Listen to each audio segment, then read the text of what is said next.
Bien-aimés dans le Seigneur, je vous salue tous dans le nom de notre glorieux Seigneur Jésus-Christ. Alors nous allons commencer donc notre journée par une exhortation et ensuite nous prierons. Alors ce matin, j'aimerais vous parler d'un sujet, je sens la conviction de vous donner ce sujet. Je vais vous parler de la tutelle financière. Je vais vous parler de certaines lois financières qui peuvent aider les gens à ne pas être dépendants financièrement, mais aller progressivement vers une autonomie financière. Parce qu'en tant qu'enfant de Dieu, en tant que chrétien, nous vivons dans un monde régi par des lois économiques, des lois financières. Et si nous voulons vraiment réussir dans tout ce que nous faisons, il nous faut savoir avancer, marcher dans ces lois financières. La Bible dit que l'argent répond à tout. Là où nous sommes dans ce monde, tout ce que nous faisons, on ne peut pas le faire sans argent. Donc il faudrait que le chrétien, il faut que l'enfant de Dieu, vivant encore dans ce monde, sache comment fonctionner dans ce monde afin de ne pas être dépendant financièrement, mais de pouvoir s'en sortir pour exécuter tout ce que Dieu lui commande de faire. Alors, nous allons lire un passage biblique dans le livre de Job. J'ai dit qu'on va parler de la tutelle financière. Comment l'éviter? Job 29, verset 13 dit ceci. La bénédiction du malheureux venait sur moi. Je remplissais de joie le cœur de la veuve. Ça, c'est un passage que je lis donc dans le livre de Job, chapitre 29, verset 13. Job dit que la bénédiction du malheureux venait sur moi. Et la première fois que j'ai lu ce passage, ça m'a intrigué. J'ai dit, mais comment il peut dire la bénédiction du malheureux? Dans d'autres versions, il est dit, le malheureux me bénissait, le mourant me bénissait, il disait du bien de moi et tout. Et moi, je retiens cette version parce qu'elle m'interpelle. La bénédiction du malheureux venait sur moi. Tiens, le malheureux, il a une bénédiction. C'est ça qui m'interpelle. Même le malheureux est béni. La bénédiction du malheureux. Le malheureux a une bénédiction. Et elle venait sur Job. Comment est-ce possible que le malheureux ait une bénédiction? Comment est-il possible que celui qui est pauvre, celui qui est mourant, celui qui n'a rien, celui qui est démuni, tout ça, il a une bénédiction? Qu'est-ce que la bénédiction en fait? Vous savez, la bénédiction c'est une parole, hein? C'est juste une parole. Bénir c'est dire du bien d'eux. Quand Dieu te bénit, il dit du bien. Quand un malheureux te bénit aussi, il dit du bien de toi. Simplement ça. Alors, dans Matthieu 5, verset 45, nous apprenons que Dieu fait lever son soleil sur les bons comme sur les méchants. Dieu fait pleuvoir sur les pauvres comme sur les justes comme sur les malheureux, sur les injustes. Donc, en fait, sur tout le monde.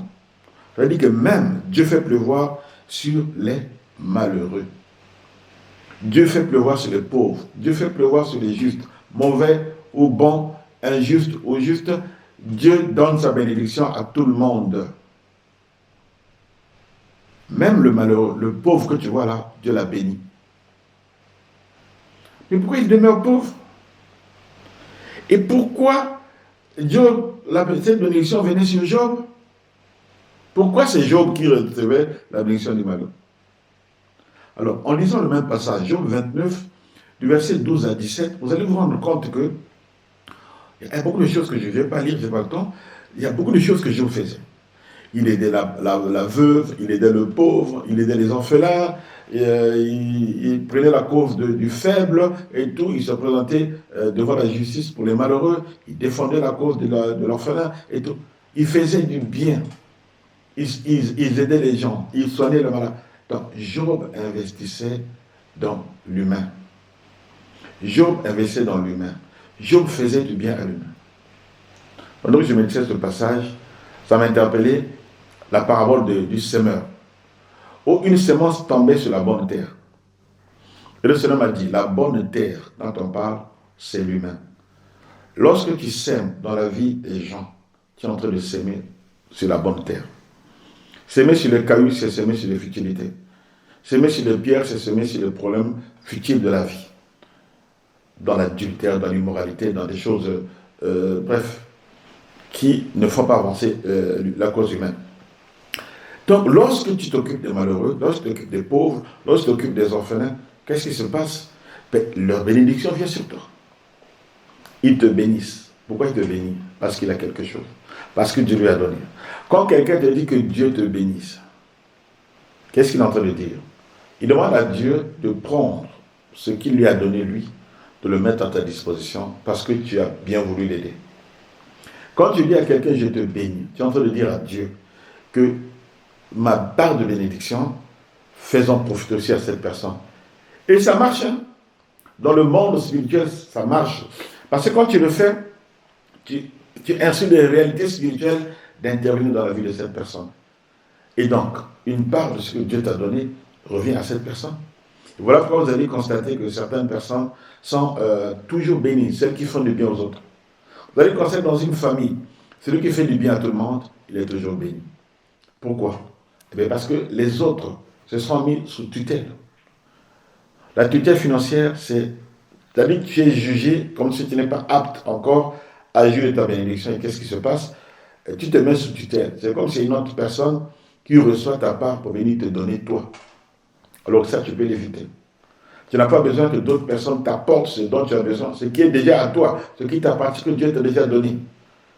C'est ça la tutelle financière. Pourquoi certaines personnes sont encore sous tutelle financière? C'est-à-dire, pourquoi les gens ne parviennent pas encore à leur bénédiction?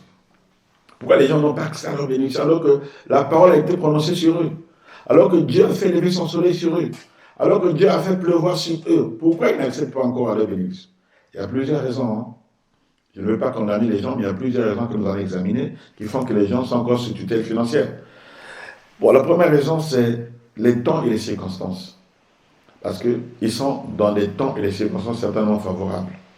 Dieu de mettre les temps et les circonstances. Peut-être qu'ils ont raté des opportunités dans la vie. Il y a parfois des opportunités qu'on rate. Depuis son enfance, il y a eu plusieurs opportunités. Dieu nous a fait un clé d'eux, on n'a pas pu les saisir. Et certaines opportunités sont passées. Et nous en subissons les conséquences aujourd'hui. C'est aussi parfois la méchanceté des hommes. Il y a des hommes qui peuvent être méchants, qui les bloquent. Tu es dans un environnement peu favorable, tu es dans un environnement où les gens ne permettent pas aux autres d'avancer et tu subis la captivité, tu subis la prison. Voilà pourquoi Jésus dit qu'il est venu délivrer les captifs, il est venu sortir ceux qui sont dans les prisons. Il y a aussi une autre raison, l'ignorance des lois financières, parce que tu ne sais pas comment fonctionnent les lois financières, tu ne sais pas comment produire l'argent, tu ne sais pas comment faire pour que tu puisses accéder à tes bénédictions, pour que tu aies ce dont tu as besoin. Une autre raison, donc, liée un peu à ce que je viens de dire, c'est le manque d'entreprise ou le manque d'initiative. Parce que si tu n'entreprends pas, si tu ne prends pas les initiatives, rien n'apparaîtra. Lorsque tu crées une entreprise, lorsque tu prends des initiatives économiques, qu'est-ce qui se passe? Les réalités spirituelles qui sont cachées en toi vont se manifester, vont se révéler. Parce que le Seigneur a dit qu'il te bénira dans toutes tes entreprises. C'est ce qu'il est dit dans Deutéronome 28, verset 8. Dieu te bénira dans toutes tes entreprises. Il a encore dit dans Proverbe 14, 23, que tout travail procure l'abondance, mais les paroles en l'air ne mènent qu'à la disette. Les paroles en l'air ne mènent qu'à la disette. Une autre raison encore qui fait que les gens n'acceptent pas leur bénédiction, c'est simplement la paresse. Tout travail procure l'abondance, la paresse. Ils ne veulent pas bouger, ils ne veulent rien faire. Et ils demeurent sous tutelle financière. Et j'ai expliqué, celui qui vient t'aider, il devient ton tuteur. Celui qui viendra toujours t'aider, parce que ta part de bénédiction lui est donnée. Tu la lui donnes toi-même, il viendra t'aider.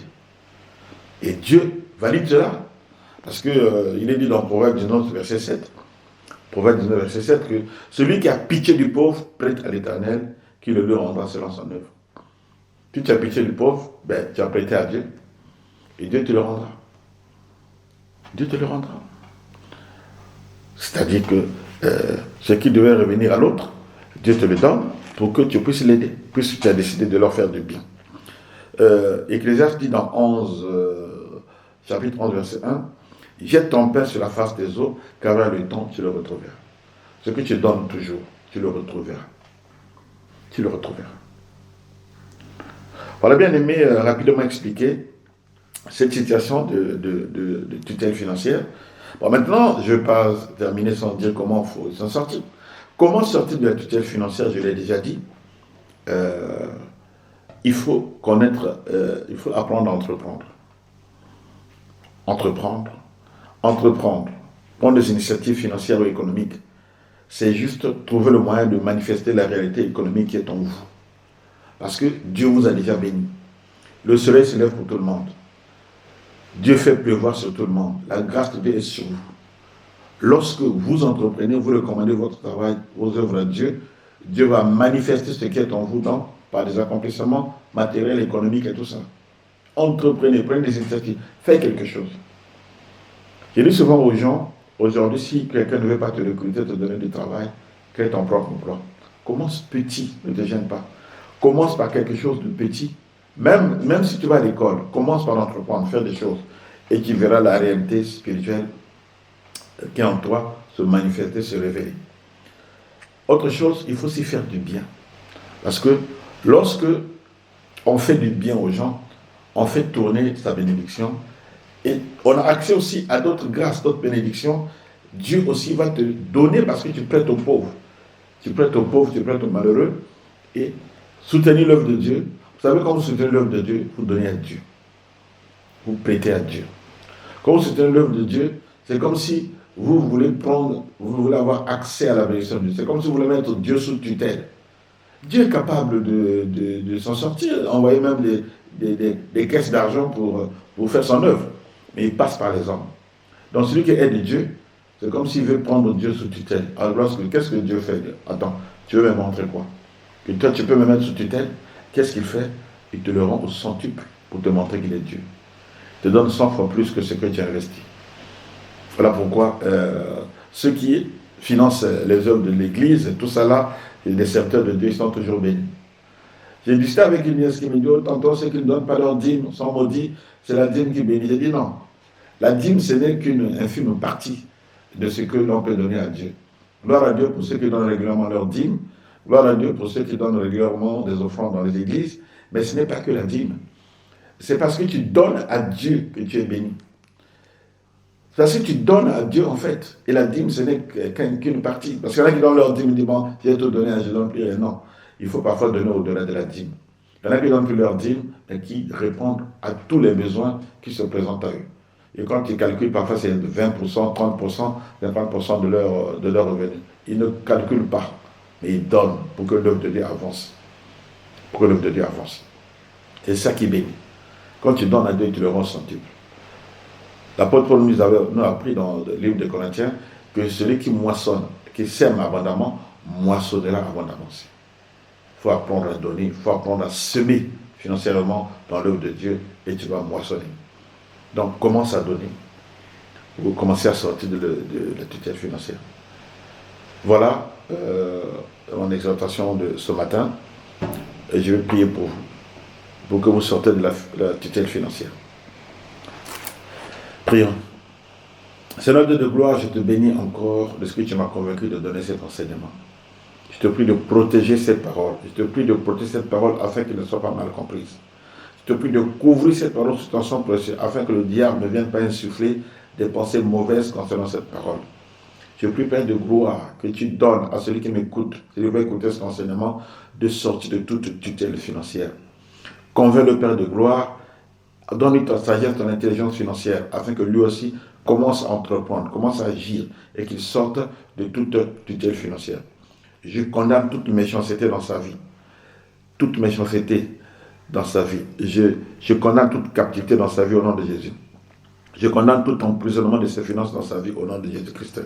Je condamne tout esprit de paresse dans sa vie au nom de Jésus. Père, je prie que tu lui donnes un esprit d'entreprise.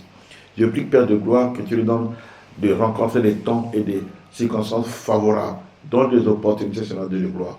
Et surtout, aide-le à saisir ces opportunités afin qu'il ne perde pas encore du temps. Merci, Père de gloire, de le bénir. Et que la même grâce que tu m'as donnée, tu la lui donnes aussi, afin que Père de gloire puisse te glorifier, qu'il puisse te célébrer. Qu'il se rappelle, Père de gloire, que c'est ta parole qui le bénit.